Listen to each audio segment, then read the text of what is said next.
नमस्कार. तर शेतकऱ्यांसाठी एक सर्वात मोठी बातमी आज या ठिकाणी समोर आली आहे.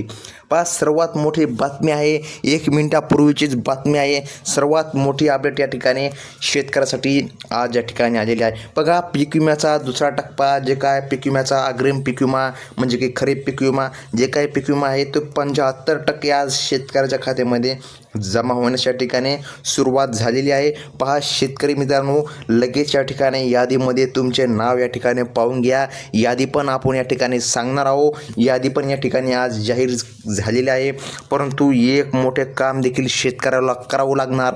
तरच या ठिकाणी शेतकऱ्याला जो काय अग्रिम पीक विमा खरीप पीक विमा 2024-2023 संपूर्ण पीक विमा जर शेतकऱ्याला मिळायचे असेल तर आज या ठिकाणी यादी प्रसिद्ध झालेली आहे. यादीमध्ये तुमचा जिल्हा आहे की नाही ते एकदा तपासून घ्या. बघा, तर मग या ठिकाणी शेतकरी मित्रांनो, सर्वात मोठी आजची या ठिकाणी शेतकऱ्यांसाठी बातमी आलेली आहे. तुम्हाला जिल्हा पाहायचा आहे, तुमचा जिल्हा आहे की नाही ते सर्वात महत्त्वाचे काम आहे. जर तुम्ही हा व्हिडिओ पाहिला तर तुम्हाला या ठिकाणी सर्व प्रश्नाचे उत्तर मिळून जाणार आहे. पीक विमा किती मिळणार हा सर्व शेतकऱ्यांच्या ठिकाणी प्रश्न आहे. तर बघा, जास्त विलंब न लावता, जास्त टाईम न लावता 10 ते 13 ते 14 हजार रुपये हेक्टरप्रमाणे पीक विम्याचा जो काय दुसरा टप्पा आहे. बघा, 10,000 ते 14,000पर्यंत पीक विम्याची जी काय उर्वरित रक्कम आहे. पहिला टप्पा तर शेतकऱ्याला मिळाला 10,000, तर शेतकऱ्याला काहीच मिळाला, परंतु सर्व शेतकऱ्याला 7,000 ते 5,000 असा पीक विम्याचा पहिला टप्पा मिळालेला आहे.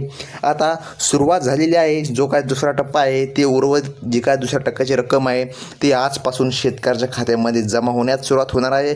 मुख्यमंत्री साहेबांची 1 मिनिटापूर्वीच बैठक झाली होती. त्या बैठकीमध्ये हा निर्णय या ठिकाणी घेण्यात आलेला आहे. बँकांना देखील आदेश देण्यात आलेले आहे की या ठिकाणी शेतकऱ्याच्या खात्यामध्ये लवकरात लवकर जे काय पीक विम्याचा दुसरा टप्पा आहे तो या ठिकाणी जमा करण्याचे आदेश मुख्यमंत्री साहेबांनी आज या ठिकाणी बँकांना दिलेले आहेत.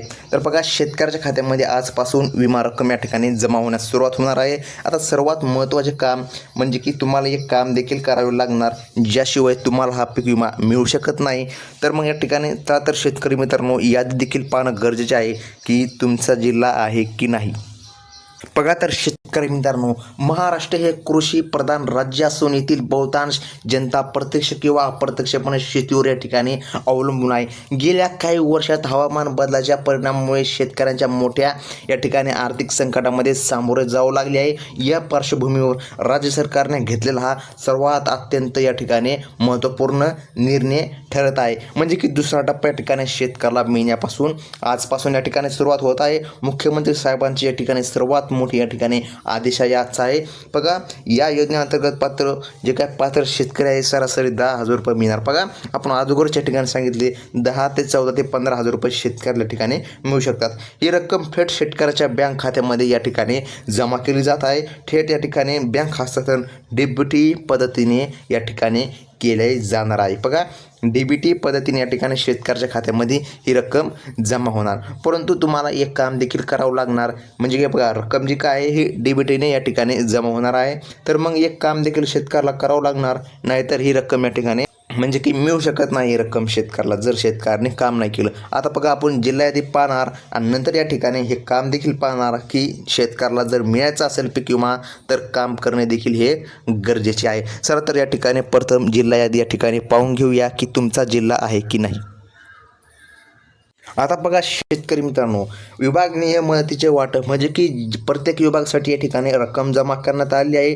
आता तुमचा विभाग आहे का, तुमचा जिल्हा आहे का नाही हे पाहायचं काम तुमचं आहे. आता बघा, महाराष्ट्रातील सर्व विभागांमध्ये नुकसान भरपाई पीक विमा या ठिकाणी प्रत्येक विभागातील शेतकऱ्यांना विशिष्ट गरजा लक्षात घेऊन बघा प्रत्येक जिल्ह्याची जे काय नुकसान झालेले आहे ते जिल्ह्यानुसार या ठिकाणी शेतकऱ्याला विमा रक्कम मिळणार. आता जे काय नाशिक जिल्हा नाशिक विभाग आहे, बघा या नाशिक विभागात द्राक्ष, कांदा आणि इतर नगदी पिकांचे मोठ्या प्रमाणात या ठिकाणी नुकसान झाले. या भागातील शेतकऱ्यांना विशेष मदत या ठिकाणी मिळणार आहे.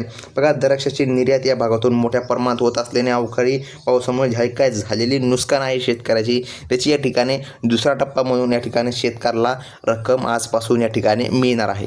आता बघा शेतकरी मित्रांनो, बागलाण, मालेगाव आणि सिन्नर, बघा बागलाण, मालेगाव आणि सिन्नर तालुक्यातील शेतकऱ्यांना आता मदतीचा लाभ या ठिकाणी मिळू शकणार आहे. बघा, कांद्याच्या भाववाढीमुळे अडचणीत आलेल्या शेतकऱ्यांना या ठिकाणी दुसरा टप्पा म्हणून या ठिकाणी जास्तीची रक्कम या ठिकाणी देण्यात येणार आहे.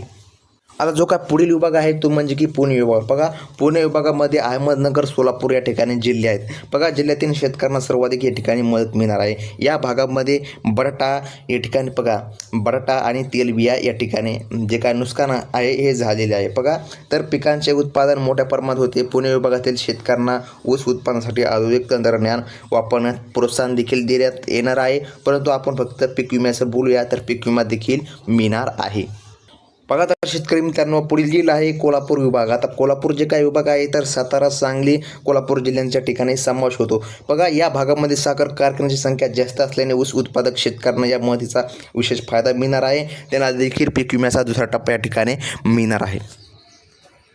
आता बघा शेतकरी मित्रांनो, वाटेगाव, शिराळा आणि बघा कवठे महांकाळ तालुक्यामधील जे काय गारपीट नुकसानाची भरपाई प्राधान्य देण्यात येणार आहे. या भागातील भूमिगत पाणी पातळी वाढवण्यावर या ठिकाणी विशेष योजना राबवण्यात येणार आहे.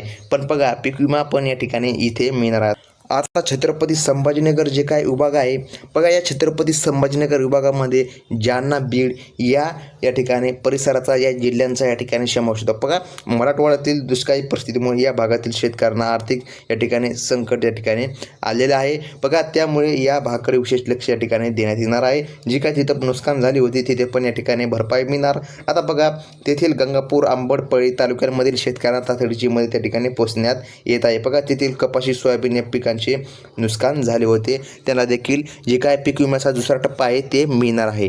आता पुढील जिल्हा पाहणे महत्त्वाचे आहे.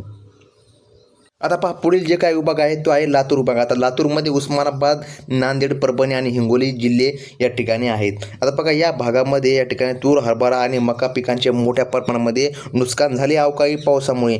आता या भागामध्ये पण या ठिकाणी शेतकऱ्याला जे काय निधी आहे लातूर विभागामध्ये पण या ठिकाणी मिळणार आहे. आता पुढील जे काही विभाग आहे ते म्हणजे की अमरावती विभाग. बघा, आता अमरावती विभागामध्ये बुलढाणा, अमरावती, अकोला, वाशिम आणि यवतमाळ जिल्ह्यांच्या ठिकाणी समावेश. या भागामध्ये कापूस आणि सोयाबीन पिकाची लागवड मोठ्या प्रमाणात होते. विदर्भात शेतकऱ्यांना आर्थिक संकटातून बाहेर काढण्यासाठी शेतकऱ्यांना पीक विम्याचा दुसरा टप्पा या ठिकाणी मिळणार आहे.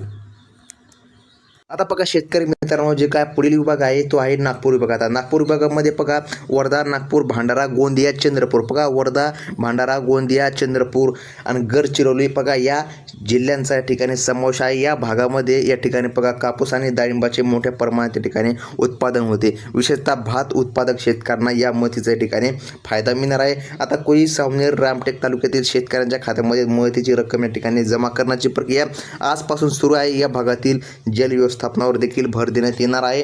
बघा, पीक विमा यास देखील शेतकऱ्याला दुसरा टप्पा मिळणार आहे. आता बघा, आपण या ठिकाणी आजची या ठिकाणी जिल्हा यादी पाहिलेली आहे. आता शेतकऱ्यांना 13,000 रुपये प्रमाणे या ठिकाणी पैसे मिळू शकतात, तर काही शेतकऱ्याला 10,000 रुपये हेक्टरी प्रमाणे पैसे मिळू शकतात. आता शेतकरी मित्रांनो, या ठिकाणी लक्षामध्ये घ्या, हा पैसा तुमच्या बँक खात्यामध्ये जर तुम्हाला जमा करायचा असेल, बघा जमा करायचा असेल तर तुम्हाला सर्वात मोठे काम देखील करावं लागणार आहे. आता बघा, जो काय पीक विम्याचा पहिला टप्पा होता तो शेतकऱ्यांना 7,000, कोणाकोणाला तर 2,000, कोणाकोणाला तर 3,000 असाच या ठिकाणी मिळालेला आहे. आता जे काय दुसरा टप्पा आहे तो 70% या ठिकाणी जमा होणार. म्हणजे की बघा, 70 ते 75% पीक विमा जमा होणार. म्हणजे की जास्तीच पीक विमा या ठिकाणी पहिल्या टप्प्यापेक्षा दुसऱ्या टप्प्यामध्ये जास्ती पीक विमा मिळणार. म्हणजे की 10,000 ते 13,000 रुपये रक्कम या ठिकाणी शेतकऱ्याला मिळू शकते.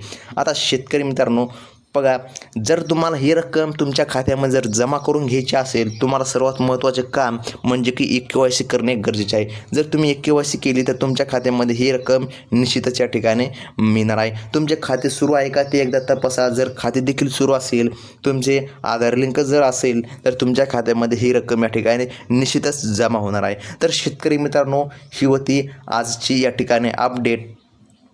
पहा, अफवांवर विश्वास ठेवू नका. धन्यवाद.